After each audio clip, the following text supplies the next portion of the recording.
Assalamualaikum warahmatullahi wabarakatuh. Hai semua, kami dari kelompok 4 akan membahas tentang penilaian dan penghentian aset tetap. Ingin tahu siapa aja pematerinya? Simak video berikutnya ya. Nama saya Marsha Putri Ramadhani. Nama saya Miftah Damayanti. Perkenalkan, nama saya Naura Nazifa. Perkenalkan, nama saya Novi Rahmawati. Saya Nur Azizah.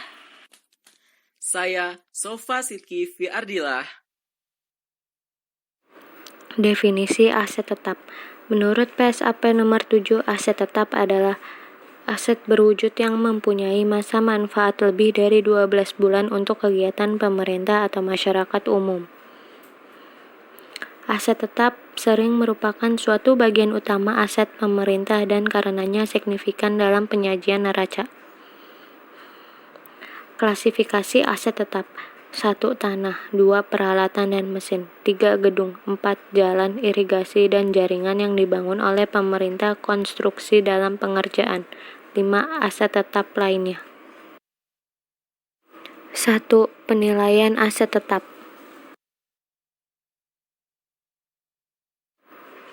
Penilaian aset tetap: barang berwujud yang memenuhi kualifikasi untuk diakui sebagai suatu aset dan dikelompokkan sebagai aset tetap, diukur berdasarkan biaya perolehan.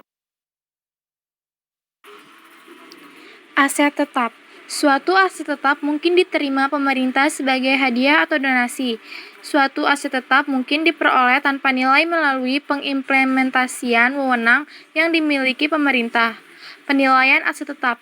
Prosedur akuntansi aset di SKPD adalah proses pencatatan dan pelaporan atas perolehan, rehabilitasi, perubahan klasifikasi, hingga pengurangan terhadap aset yang dikuasai.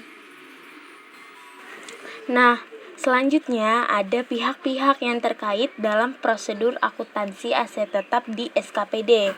Antara lain yang pertama ada pejabat pengelola keuangan SKPD. Nah, pejabat pengelola keuangan SKPD ini tugasnya membuat bukti memorial.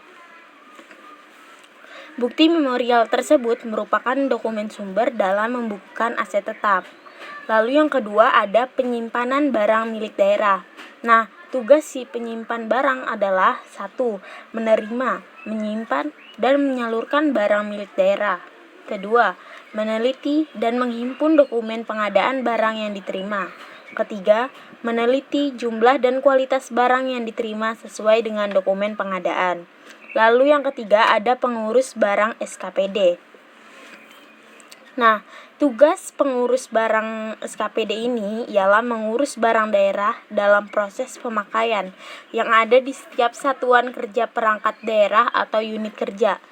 Terus, pengurus barang ini akan menyampaikan laporan barang pengguna semesteran atau LBPS, lalu laporan barang pengguna tahunan atau LBPT, dan usulan penghapusan barang milik daerah kepada pengelola barang melalui pejabat pengelola keuangan SKPD.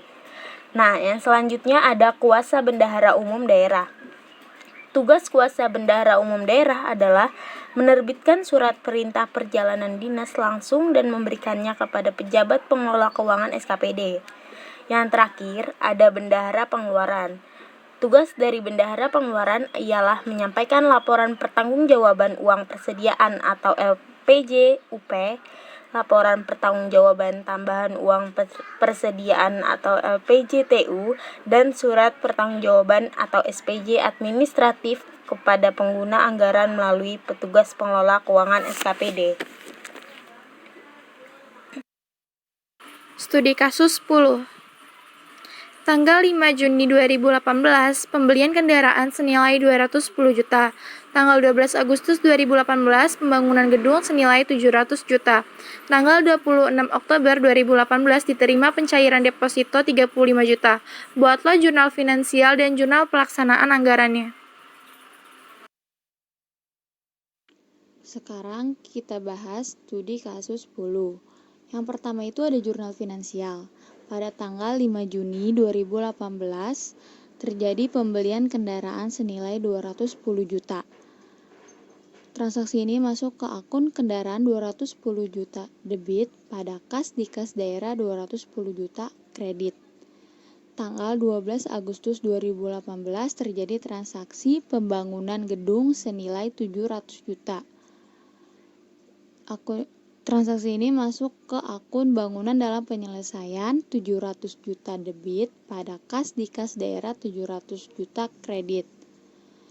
Tanggal 26 Oktober 2018 terjadi transaksi diterima pencairan deposito. Akunnya kas di kas daerah 35 juta pada lain-lain PAD yang sah 35 juta. Selanjutnya itu jurnal pelaksanaan anggaran. Untuk tanggal 5 Juni 2018 masuk ke akun belanja modal pengadaan kendaraan 210 juta debit pada perubahan sal 210 juta kredit. Tanggal 12 Agustus 2018 belanja modal pembangunan gedung 700 juta debit pada perubahan sal 700 juta kredit. Nah, untuk tanggal yang terakhir, 26 Oktober 2018, perubahan sal 35 juta debit pada lain-lain PAD yang sah LRA 35 juta kredit.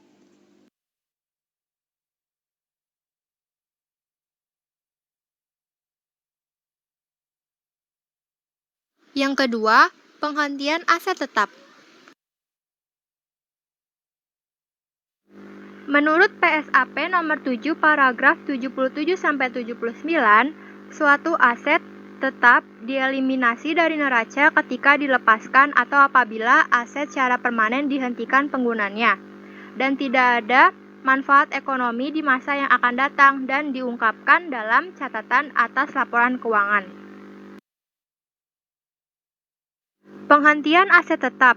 Aset tetap yang dihentikan dari penggunaan aktif pemerintah tidak memenuhi definisi aset tetap dan harus dipindahkan ke pos aset lainnya sesuai nilai tercatatnya. Kuasa pengguna barang adalah kepala satuan kerja yang ditunjuk oleh pengguna barang untuk menggunakan barang berada dalam penguasaannya dengan sebaik-baiknya.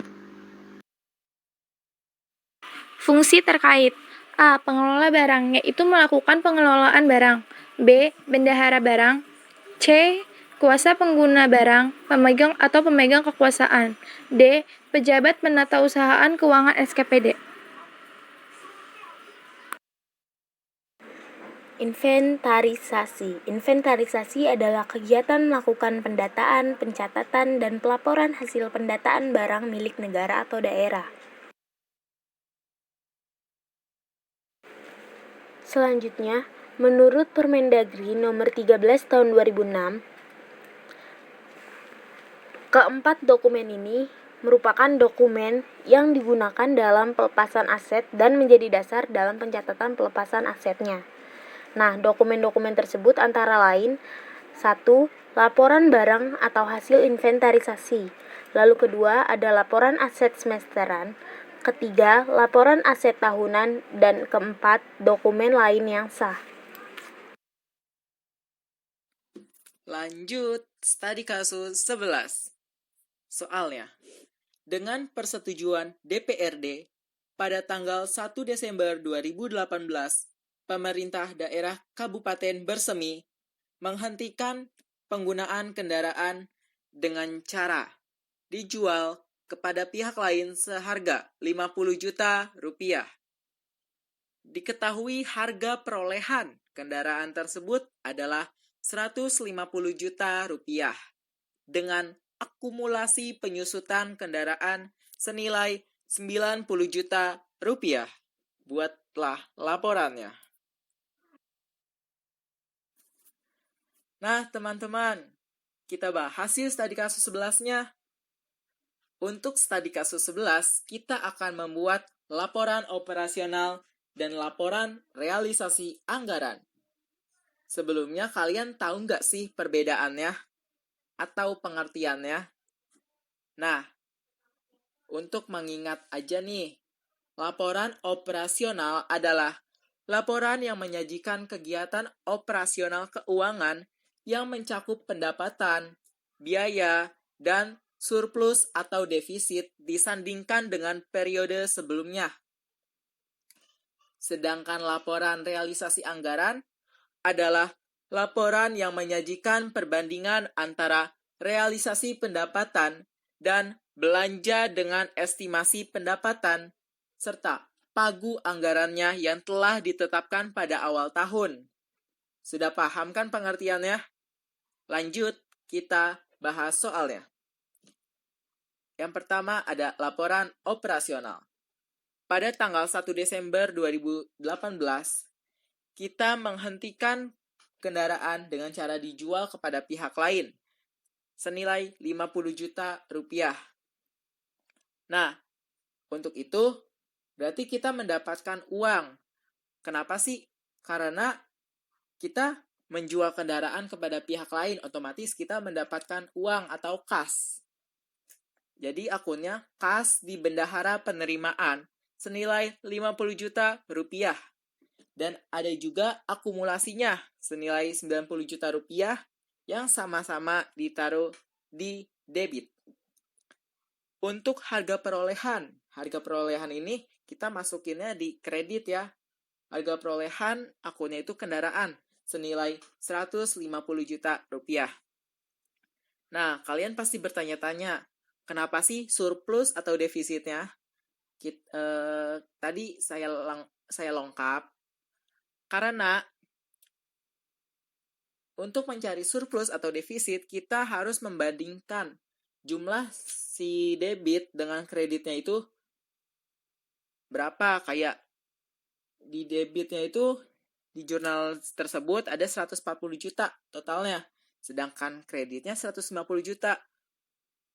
Berarti bedanya 10 juta dong. Nah, untuk mencari surplus defisitnya, kalau defisit itu kreditnya lebih besar daripada debit. Kalau surplus kebalikannya, debitnya lebih besar daripada kredit. Nah, bisa narik kesimpulan dong. Berarti akunnya defisit penjualan kendaraan senilai 10 juta rupiah. Lanjut untuk laporan realisasi anggaran. Pada tanggal 1 Desember 2018. Nah, laporan realisasi anggaran ini kita cuman menghitung yang bagian kendaraan dijual kepada pihak lain nih, yang 50 juta rupiah. Jadi akunnya estimasi perubahan sal pada lain-lain PAD yang sah senilai 50 juta rupiah. Sekian pembahasan studi kasus 11. Terima kasih yang telah menonton video kami. Semoga kalian mendapatkan manfaatnya. Wassalamualaikum warahmatullahi wabarakatuh.